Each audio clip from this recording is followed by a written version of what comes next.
नमस्कार, स्वागत आहे आपले जागृती न्यूज चॅनलमध्ये। बातमी आहे माले येथून। हातकणंगले तालुक्यातील माले येथील बौद्ध समाजातील नागरिकांचे एक दिवसीय लाक्षणिक उपोषण। बाळासो श्रीपती कांबळे यांच्या घरापासून ते भाऊ धोंडी सकटे यांच्या घरापर्यंतचा गावठाण हद्दीतील रस्ता गेली 25 वर्षे रखडला आहे। वारंवार मागणी करून सुद्धा ग्रामपंचायत प्रशासन या मागणीकडे दुर्लक्ष करीत आहेत।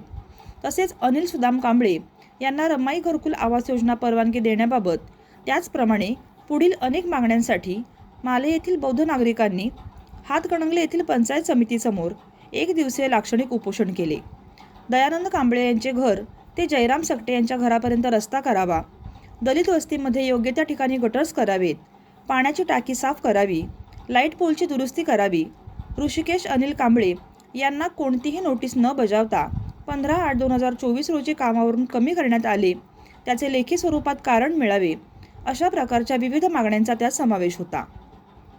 पंचायत समितीचे विस्तार अधिकारी NR रामन्ना AS कटारे यांनी उपोषणकर्त्याचे म्हणणे ऐकून घेतले।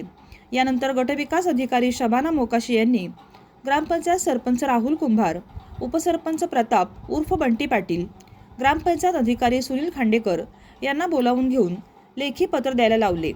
यावेळी ग्रामपंचायत प्रशासनाने 15 तारखेपर्यंत काम पूर्ण करण्याची हमी दिली।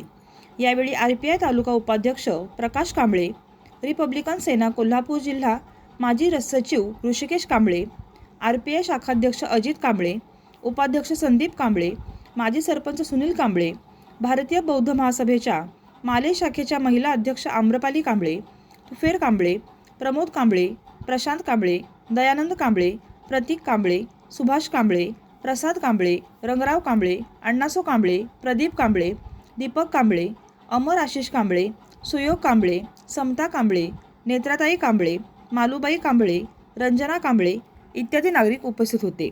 मुळशीहून प्रतिनिधी निवास चौगले।